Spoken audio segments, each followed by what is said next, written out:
पिता के ऋण से उद्धार हो जाते हैं।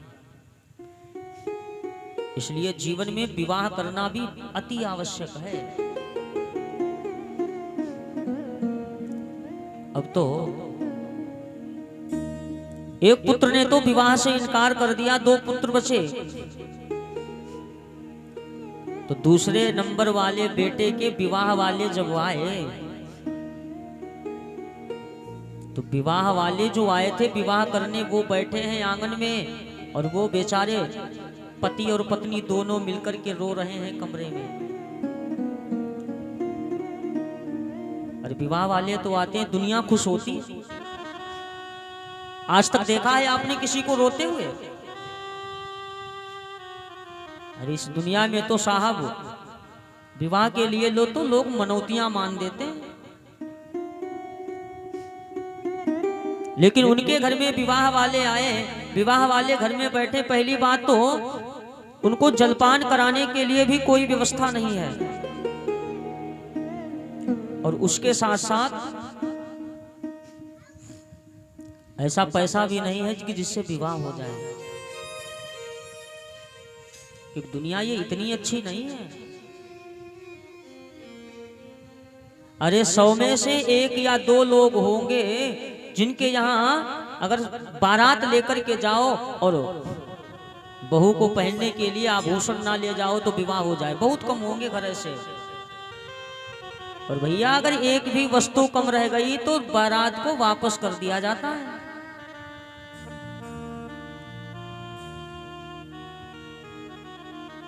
जो विवाह के लिए घर और वर देखने आए थे वो घर में हैं, और वो दोनों पति पत्नी कमरे में यानी एक एकांत की जगह में बैठे हुए रो रहे हैं और भगवान से भी निवेदन कर रहे हैं, प्रभु कब सुध लोगे मेरे राम हो,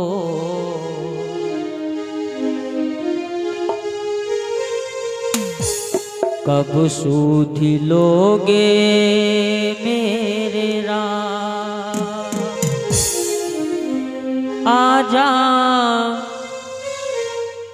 नैनो निहारे तेरी राह को, कब सुध लोगे मेरे राम हो,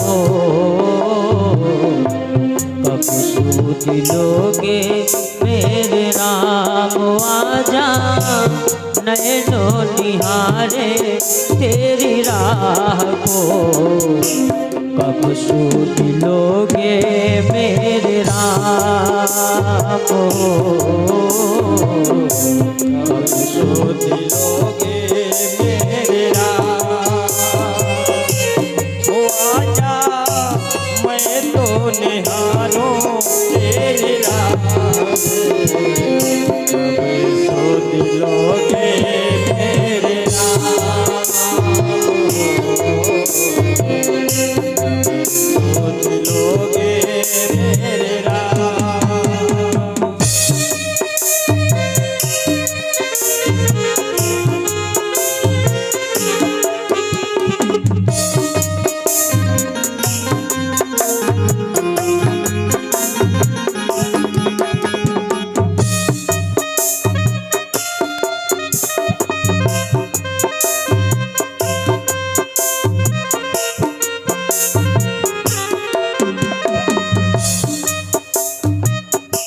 नित्य उठी भोर को डगर बुहारूं मैं तो राह निहारूं, नित्य उठी भोर को डगर निहारूं मैं तो राह निहारूं, नित्य उठी भोर को डगर बुहारूं मैं तो राह निहारूं, नित्य उठी भोर को डगर बुहारूं मैं तो राह निहारूं, बिरहा के दिन मैं रो रो गुजारूं मैं तो तुझ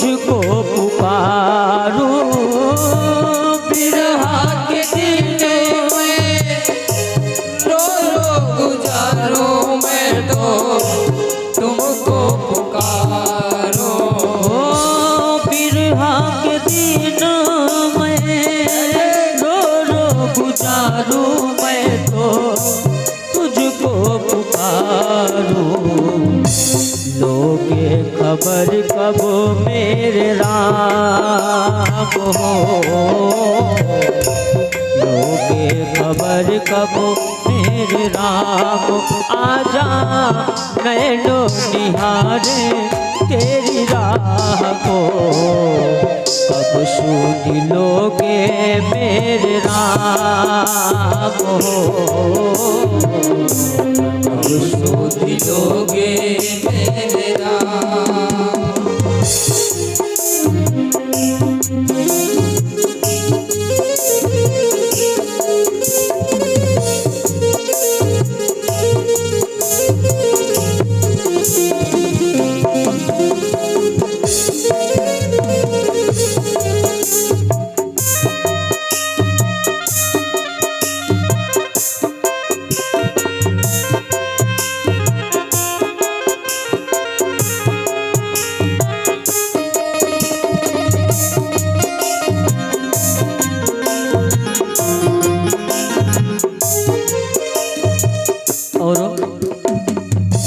थक गए नैन भी मन को निराशा अब तो होने लगी है।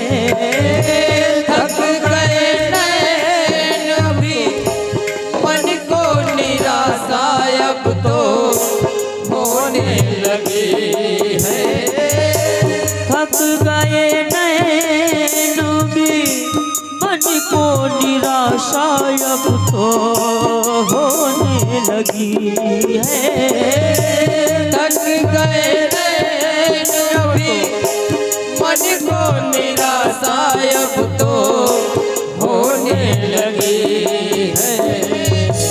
देर करो ना प्रभु धीरज भी अब तो खोने लगी है। करो प्रभु धीरज खोने लगी है। देर करो ना प्रभु धीरज भी अब तो होने लगी है। एक पल भी लागे 100 साल हो, एक पल भी लागे 100 साल। आजा नैनो बिछाए तेरी राह में, कब सूझ लोगे मेरे राम हो,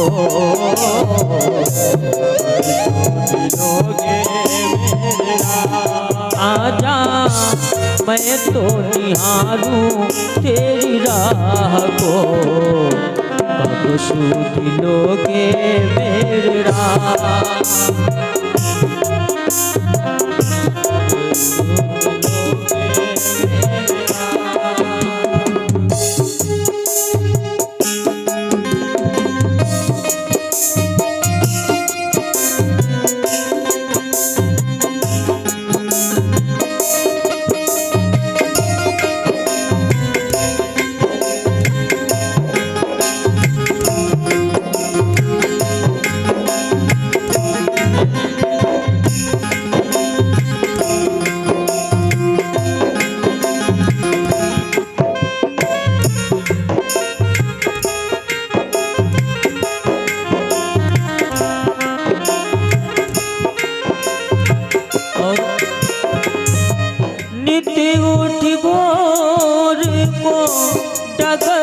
बुहारू मैं तो राह निहारू, नित उठी भोर को डगर निहारू मैं तो राह निहारू।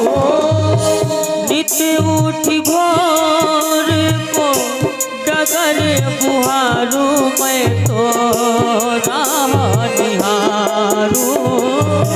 नित उठी भोर को डगर निहारू मैं तो राह निहारू।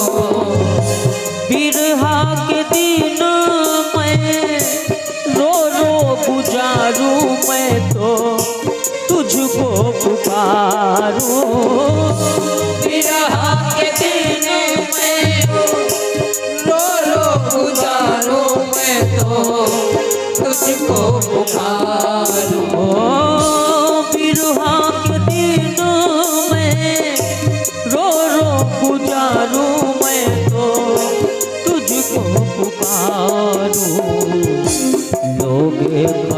कब मेरे राम हो मेरे राम आजा मैं तो निहारूं तेरी राह को कब सुध लोगे मेरे राम हो कब सुध लोगे मेरे राम आजा मैं तो निहारूं तेरी राह कब सुध लोगे मेरे राम कब सुध लोगे मेरे राम। आज वो दोनों पति और पत्नी एकांत में बैठे रो रहे हैं, आंखों से अश्रुपात हो रहे हैं। आज काफी समय, भैया थोड़ा वॉल्यूम बढ़ा दें इसका, काफी समय रोते रोते हो गया और जो अपनी बेटी का रिश्ता लेकर के आए थे देखा और उन्होंने उन पति और पत्नी दोनों को रोते हुए देखा तो गए और जाकर के उनको हृदय से लगा लिया और रोने का कारण पूछा। आज उस व्यक्ति से इतना धैर्य नहीं रहा, उन दोनों ने मिलकर के उनको बिल्कुल सही सही घटना बता दी। उस लड़की के पिता ने कहा कि भैया आप केवल बारात लेकर के आ जाना, बाकी किसी बात की चिंता मत करना, और मैं अपनी बिटिया का विवाह करने आया हूं। इसकी अगर किस्मत अच्छी होगी तो इसी घर में किसी दिन वो सब कुछ होगा जिसके लिए तुमने और तुम्हारे परिवार में किसी ने नहीं सोचा है, और अगर इसका नसीब ही यही रहा तो किस्मत की बात है। समय व्यतीत हुआ,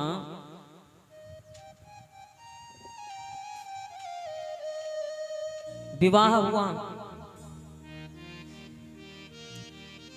और जब विवाह हो गया तो विवाह होने के पश्चात थोड़े दिन के बाद में उन्हीं के घर में एक पुत्र हुआ। पुत्र का लालन पालन होने लगा और कुछ समय के बाद हमारे बिहारी जी की ऐसी कृपा हुई, एक कन्या भी हो गई घर में। देखो हमारे घर में जब कन्या जन्म लेती है ना तो हम बड़े दुखी हो जाते हैं, लेकिन एक बात याद रखना हमेशा, हमारे घर में जो पुत्र होता है वो खाली भाग्य से होता है, केवल भाग्य से। और जो कन्या होती है वो कन्या भाग्य से नहीं, कन्या हमारे घर में जन्म लेती है हमारे सौभाग्य से।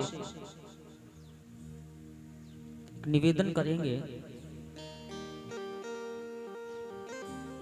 आप जितनी माताएं और जितने पिता विराजमान हो, जिनके जिनके घर में कन्या है, मानना ना मानना वो आपकी इच्छा है,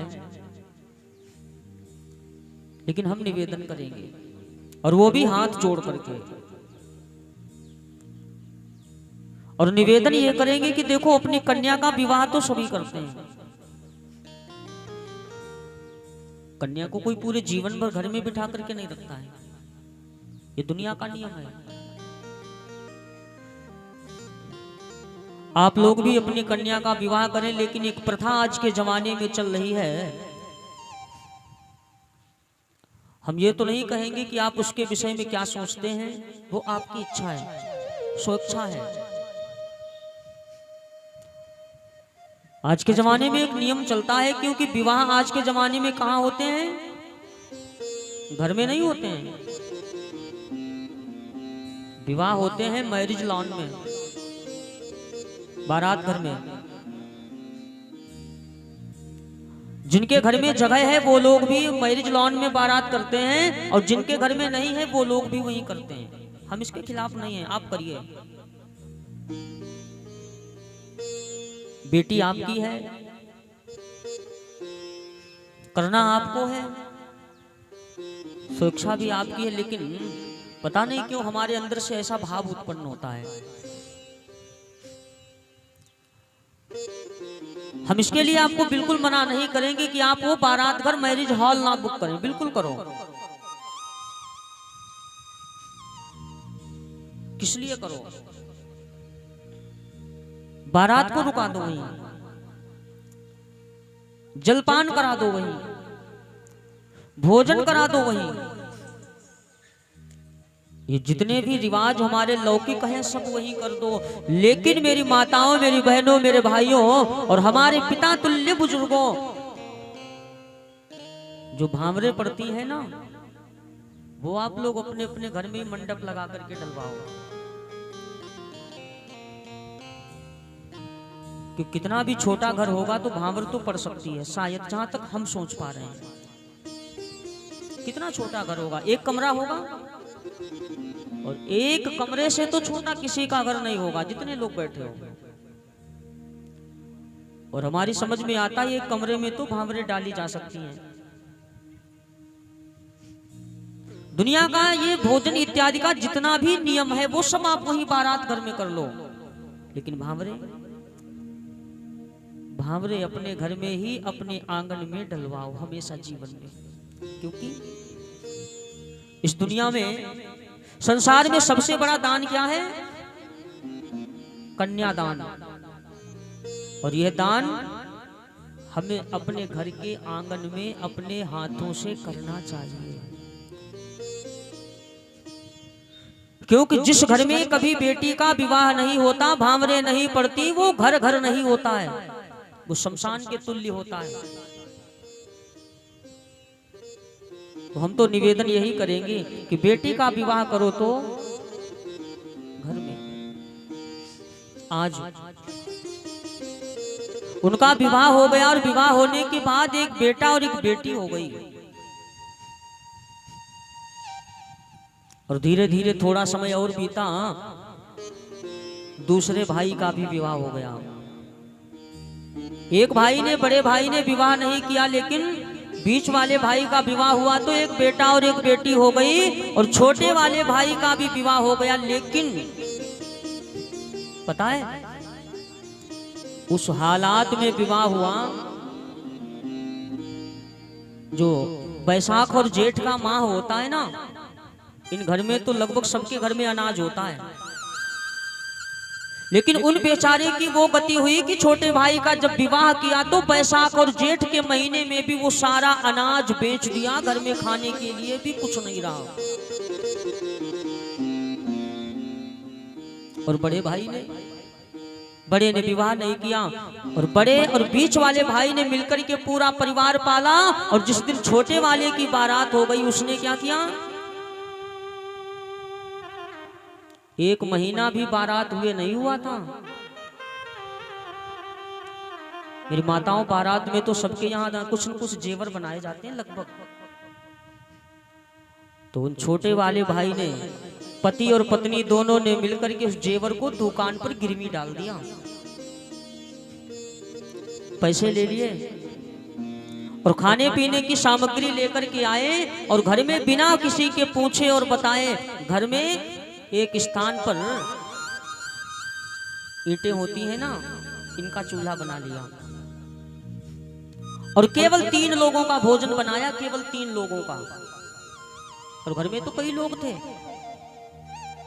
और 3 लोगों का भोजन बनाने के बाद एक रिश्तेदार थे, अपने आप में कर लिया, रिश्तेदार ने भोजन कर लिया, और बाकी घर में किसी को भोजन नहीं दिया। अरे यहाँ तक कि जो घर में वो 2 छोटे छोटे से बच्चे थे, एक बेटा और बेटी, जिनकी उम्र थी, बेटे की उम्र थी करीब 7 वर्ष की, और बेटी की उम्र थी लगभग 4 वर्ष की,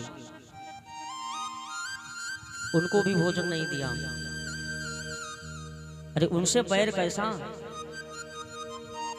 और वो दोनों छोटे छोटे बच्चे बैठे बैठे आंखों से देखते रहे और वो तीनों प्राणी भोजन करते रहे, लेकिन उन्होंने किसी को भी कुछ नहीं दिया दोनों में से। और पता है अब वो दोनों आपस में बातें कर रहे हैं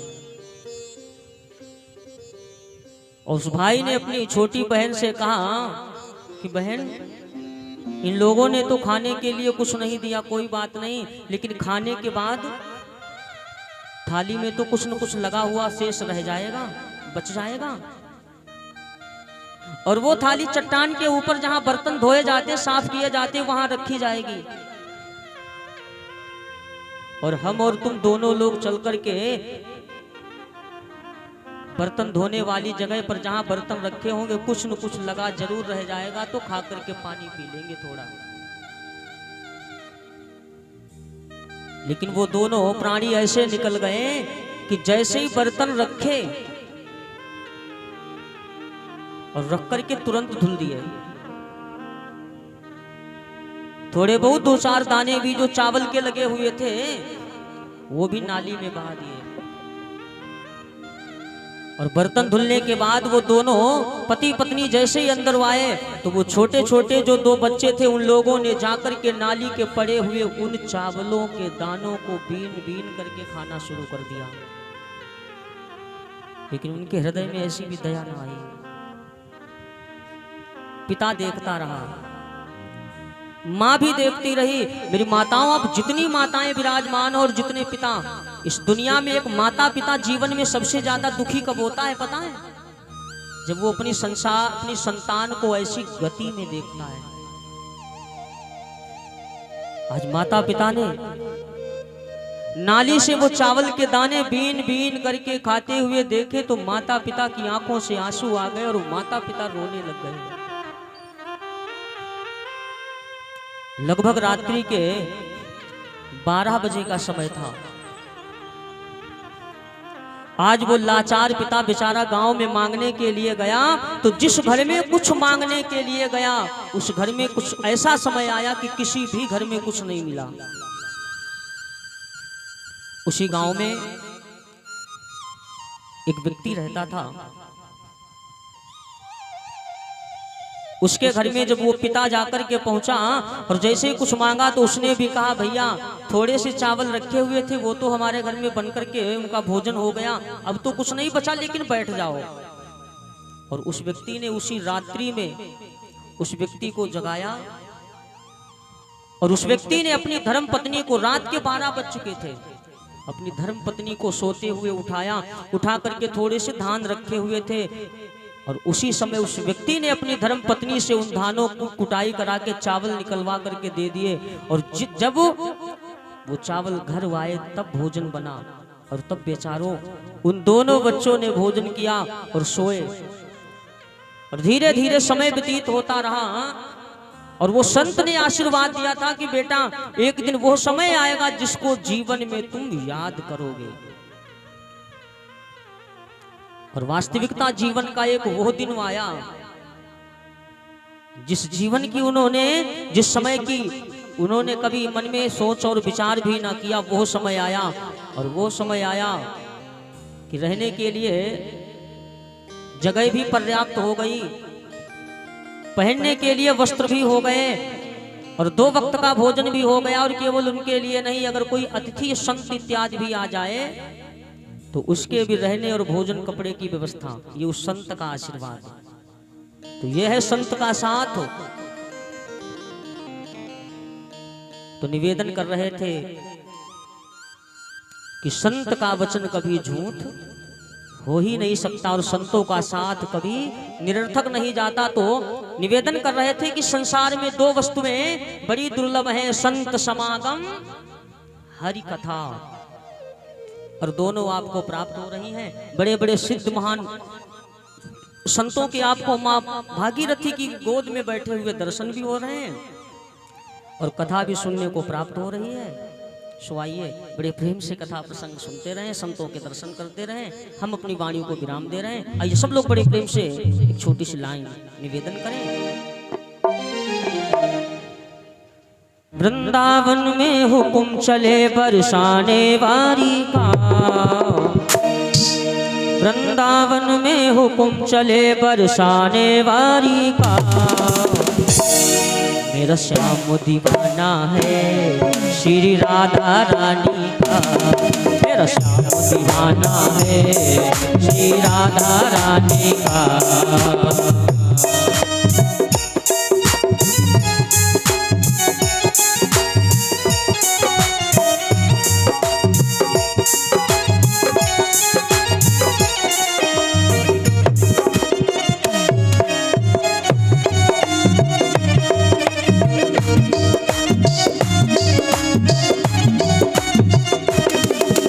वृंदावन में हुक्म चले बरसाने वाली का, वृंदावन में हुक्म चले बरसाने वाली का।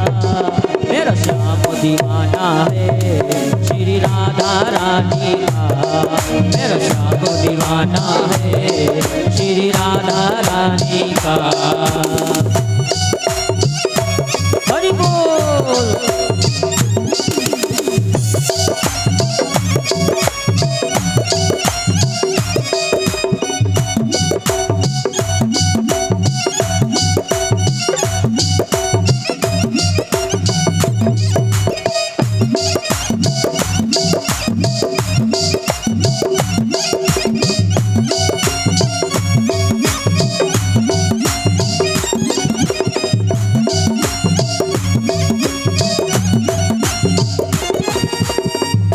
कभी डाली डाली पर, कभी पत्ते पत्ते पर, कभी पत्ते पत्ते पर, कभी डाली डाली पर, कभी पत्ते पत्ते पर, कभी डाली डाली पर, कभी पत्ते पत्ते पर। राज राधे का चलता गाँव के हर चप्पे पर, राज राधे का चलता गाँव के हर चप्पे पर। चारों तरफ डंका बजता वृषभानु दुलारी का, चारों तरफ डंका बजता वृषभानु दुलारी का। मेरा श्याम दीवाना है श्री राधे रानी का, मेरा श्याम दीवाना है श्री राधे रानी का। श्री राधे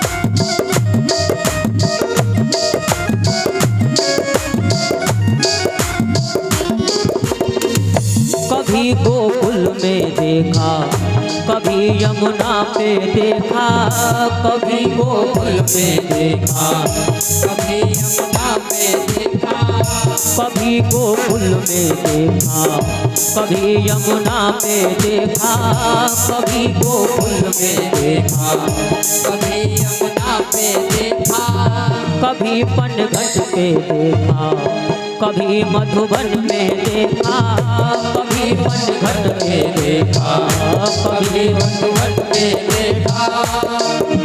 नाम बदल कर रख डाला उस कृष्ण मुरारी का, नाम बदल कर रख डाला उस कृष्ण मुरारी का। मेरा श्याम दीवाना है श्री राधा रानी का, मेरा श्याम दीवाना है श्री राधा रानी का। श्री राधे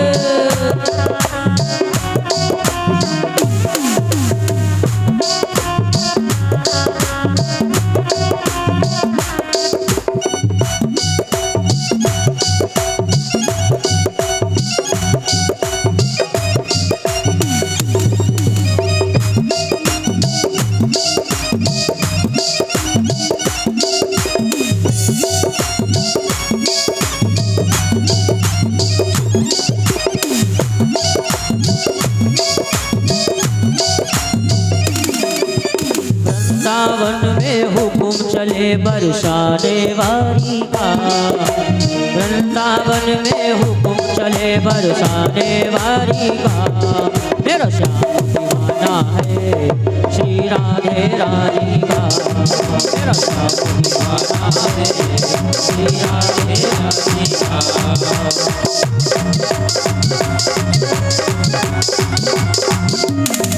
मेरा श्याम दीवाना है श्री राधे रानी का, मेरा श्याम दीवाना है श्री राधे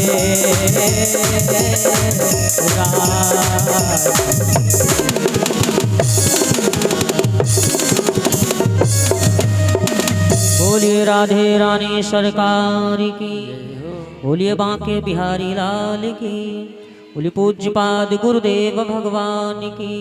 एक बार आप लोग बड़ी जोरदार जयकारा लगा लें। बोलिए अपने अपने माता पिता की।